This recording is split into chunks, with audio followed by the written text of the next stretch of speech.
जय हिंद साथियों, स्वागत है आप सभी का एजुकेशन के एट 6 में। रुख करते हैं बिहार की तरफ। दोस्तों अभी अभी एक बड़ी अपडेट आ रही है बिहार बीपीएससी टीचर रिक्रूटमेंट के ओएमआर को लेकर। जी हाँ, ओएमआर में से आपका रेस्पॉन्स आंसर सीट जो है वो गायब कर दिया गया है, हटा दिया गया है। यानी कि सुधार के कार्य प्रगति पे है, इस बात का ध्यान रखिएगा।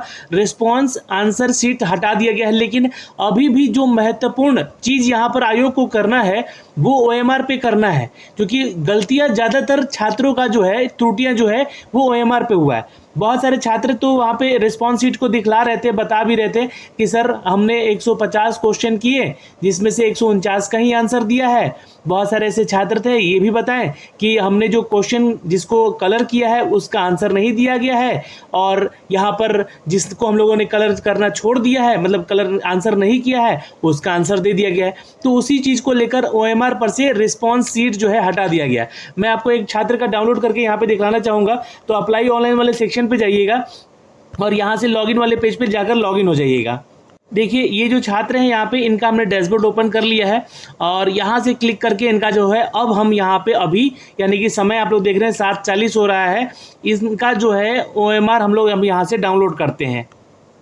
तो आप लोग यहाँ पे देखेंगे कि डाउनलोड यहाँ पे ऑप्शन करने का आ रहा है इनका, जो कि बुकलेट सीरीज एच है। और अब आप लोग यहाँ पे देखेंगे तो इन छात्र का जो है यहाँ पर ओएमआर शीट जो हम लोग अभी डाउनलोड किए हैं, इसमें से इनका रिस्पॉन्स आंसर की हटा दिया गया है।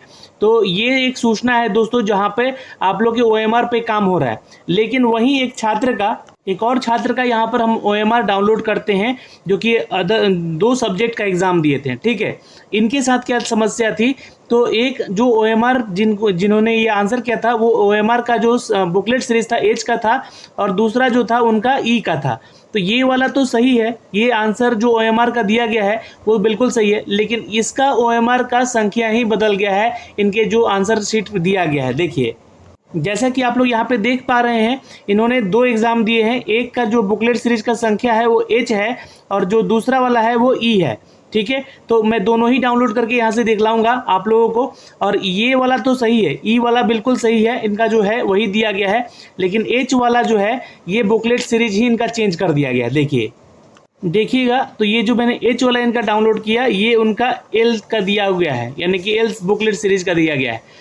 और यहाँ पे भी इनका जो है जो रिस्पॉन्स शीट है वो यहाँ से हटा दिया गया है। देखिएगा नीचे जाकर, तो यहाँ से देखिएगा तो इनका बुकलेट सीरीज या जो रिस्पॉन्स शीट है वो यहाँ से हटा दिया गया है। ठीक है, तो ये सूचना है दोस्तों, यहाँ से बीपीएससी जो है अपने कार्य में लग चुकी है, और आप लोग का रिस्पॉन्स शीट हटा के अब नया यहाँ पर रिस्पॉन्स शीट दिया जाएगा, जिसमें कि आपके किए गए उत्तरों का सही मिलान करके दिया गया होगा। लेकिन जिसका ओएमआर शीट को लेकर ही समस्या है ना, कि उनका जो ओएमआर शीट ही बदल दिया गया है, उनको लेकर आपत्ति करना होगा। क्योंकि जो आप लोगों का ये नोटिफिकेशन दिया गया है, इस नोटिफिकेशन में साफ साफ ये बातें 14 तारीख को जो दिया गया था उसमें लिखा गया है कि आप जिस भी तरह की त्रुटि है उसके लिए आप आपत्ति कर सकते हैं। तो हो सकता है कि आप आपत्ति करेंगे तो आपका यहाँ पर जो है वो बदल दिया जाएगा। ठीक है, ये 27 तारीख तक ये जो लिंक एक्टिवेट किया जाएगा, यह जब होगा एक्टिवेट, इस पर आपको आपत्ति करना होगा। आपत्ति करेंगे तो यहाँ से आपका क्या किया जाएगा, तो चीज़ें बदल दी जाएंगी। आपका जो भी ओएमआर शीट होगा वही ओएमआर शीट का आंसर जो है आपको दे दिया जाएगा। तो एक छोटी सी समस्या थी जो कि अब आयोग यहाँ पर इसको सुलझा रही है और समझ चुकी है कि यहाँ पर छात्र परेशान हो रहे हैं। अब रही बात कि यहाँ पर जो है आपका आंसर जो है वो की कब तक दिया जाएगा, ये अब चूँकि क्या है ओएमआर होगा, इसके बाद ऑब्जेक्शन करने को बोला जाएगा कि आप ऑब्जेक्शन कीजिए। ऑब्जेक्शन जब आप कर देंगे उसके बाद जो है इसका फाइनल आंसर की दिया जाएगा, क्योंकि ऑब्जेक्शन करेंगे उसके बाद एक आपका जो है प्रोविजनल आंसर की जारी किया जाएगा, है ना, प्रोविजनल आंसर की जारी किया जाएगा, फिर उसके बाद फाइनल आंसर की आपका जारी किया जाएगा। और ये जो सब चीज़ें हैं 27 तारीख के बीच में सब कुछ हो जाना है आपको। उसके बाद जो है इसके बाद 27 तारीख के बाद 28 या 29 या 30 तक जो है यहाँ पे आपका फाइनल रिजल्ट भी देने की जो है घोषणा बताई जा रही है, कि अपडेट आ रहे हैं कि 27 से लेकर 30 के बीच में फाइनल रिजल्ट भी आपका दे दिया जाएगा। तो ये सूचनाएं थी दोस्तों, जैसे जैसे जो भी अपडेट आएगा हम आप तक साझा करेंगे। आप चैनल पे जुड़े रहिएगा और हमारा टेलीग्राम ज्वाइन कर लीजिएगा। टेलीग्राम पे भी अगर नोटिफिकेशन नहीं जाता है तो हम आप तक वीडियो साझा कर देंगे। जय हिंद।